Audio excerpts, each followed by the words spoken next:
Nah ini sebelum saya akhiri, saya simpulkan bahwa ziarah kepada Nabi hukumnya ada dua, ada yang wajib, ada yang sunnah. Gitu. Kenapa Syekh Ahmad Zaidi Dahlan mengarang kitab ini? Untuk membantah Wahabi. Saya jelaskan. Jadi Wahabi itu hidup di zaman ada satu kampung dulu, kemudian Muhammad bin Saud ini adalah seorang gubernur. Nah Wahab ini bapaknya Muhammad bin Abdul Wahab. Abdul Wahab ini adalah ulama yang soleh. Ini persaksian dari Ahmad Zaidi Dahlan. Dan dia punya adik namanya Sulaiman. Itu membantah bahwa Muhammad bin Abdul Wahab ini salah, artinya kasar gitu. Artinya alirannya salah. Ini Sulaiman juga adiknya membantah itu. Dan bapaknya juga membantah itu. Bapaknya orang soleh, bapaknya. Tapi si Muhammad ini kemudian didekati oleh Abdul Saud ini, Abdul Saud. Abdul Saud itu dulu gubernur kecil, kemudian jadi raja. Sekarang keturunannya jadi raja Arab Saudi. Sebenarnya yang jadi raja itu, nah ini mulai Syarifain ini digoncang pada tahun 1101. Pokoknya 111. Dulu yang menguasai Madinah dan Mekah itu adalah para habaib, para keturunan Rasul. Dari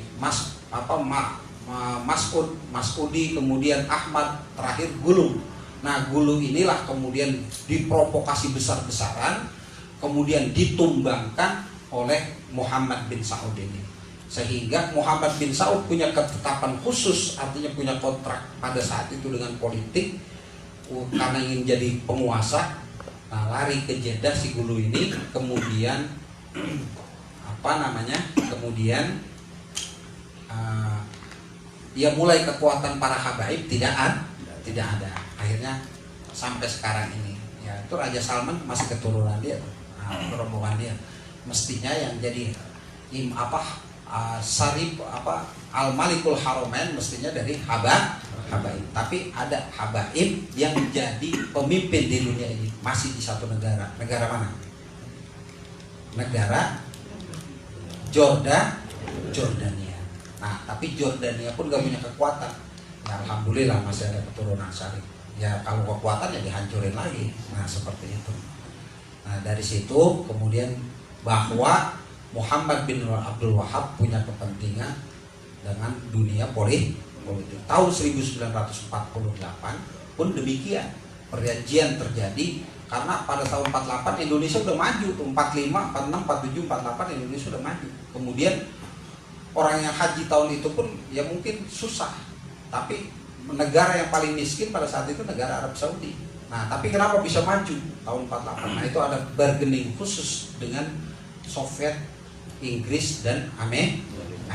Pada saat itu presidennya masih Benjamin Lincoln. Nah, di situ. Jadi pada saat itu di bargainingnya dikuras, diambil minyaknya, mereka maju. Nah, di situ mulai maju, mulai keren. Nah, tapi mereka tidak punya kekuatan. Maka kadang kita umat Islam, Palestina diginiin, negara-negara Arab nggak punya kekuatan. Ternyata punya jasa khusus kepada Inggris, Amerika, dan Soviet. Inggris nggak pernah disebut-sebut, orang nggak pernah nyalain. Kenapa Inggris? Padahal semua itu aturan Inggris, aturan Inggris. Jadi Inggris itu lu di sono. Jadi Amerika sama Soviet bikin kacau. Nah, Inggris itu ibaratnya lu di sono dagang, keuntungannya Inggris nggak ngapa-ngapain tapi dapat untung. Tapi orang ketika ngomong nggak pernah nyalain Inggris, yang disalahin Amerika. Jadi bahasanya yang rada badran, dia nah gitu, dia masih siap-siap disalah-salahin belum mau. Nah, Inggris seperti itu. Sebenarnya Inggris itu pun dapat dari itu. Nah, seperti itu. Itu hasil konspirasi antara Sikis dengan Piko pada saat Bani Umayyah atau Turki Utsmani tumbang. Tahun 1920 Turki Utsmani bukan lagi kerajaan tapi diambil oleh seseorang namanya Mustafa Kemal Atatürk. Dari kemudian dari negara agama yang berafiliasi kepada agama kemudian menjadi negara sekuler. sama orang Turki, nggak boleh ajon, nggak boleh ini, nggak boleh ini. Nah tahun 75 baru mereka bebas, setelah Indonesia tahun 75 pertama kali berangkat haji pakai pesawat. Jadi pertama kali berangkat haji pakai pesawat tahun 71 atau 75 lah. Ya itu satu-satunya. Jadi orang Indonesia baru modern tahun berapa? Tahun 75. Ya kasihan banget orang Indonesia. Nah seperti itu. Nah itu Mustafa Kamal Atatürk dari tahun 20 sampai 75 baru terbebas. Nah disitulah makin berjayanya orang-orang untuk menguasai dataran Jazirah Arabia. Maka bagaimanapun Arab saling keterkaitan satu dengan yang lain. Contoh begini, Afghanistan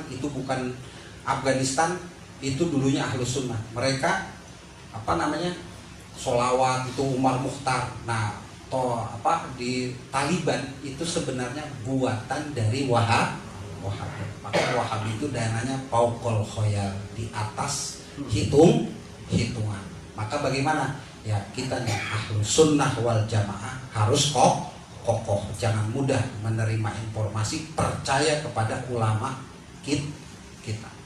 Nah kadang ulama kita juga terpapar gitu, mau balik tuh ngikut-ngikut, gitu, ikut-ikutan, beginilah ulama dikata-katain padahal ilmunya kagak, ngomong doang, gitu. Iya, itu mau balik tuh kerjaannya, bukan ulama. Kalau ulama pasti diam. Kenapa saya ngomong begini? Saya agak kasar ya. Artinya, ya itu tadi kalau mau ngomong tuh kadang kagak, karena kondisi begini. Nah seperti itu, kadang kagak tahan tuh mau balik tuh ngomong. Ulama lagi salah saya. Padahal diamnya ulama itu memikirkan 1000 memecahkan 1000 masalah. Makanya naumul alim ibadah, tidurnya orang alim itu ibadah, tidurnya aja ibadah, apalagi mikirnya. Nah begitu. Jadi jangan dikatain ulama macam-macam ulama. Jadi ikuti ulama kita. Pokoknya yang ada insya Allah benar dan bertanggung jawab. Insya Allah kita mendapatkan syafaat dari Rasulullah. Wallahu muwaffiq ila aqwamit thoriq. Wallahu a'lam bishawab. Wassalamualaikum warahmatullahi wabarakatuh.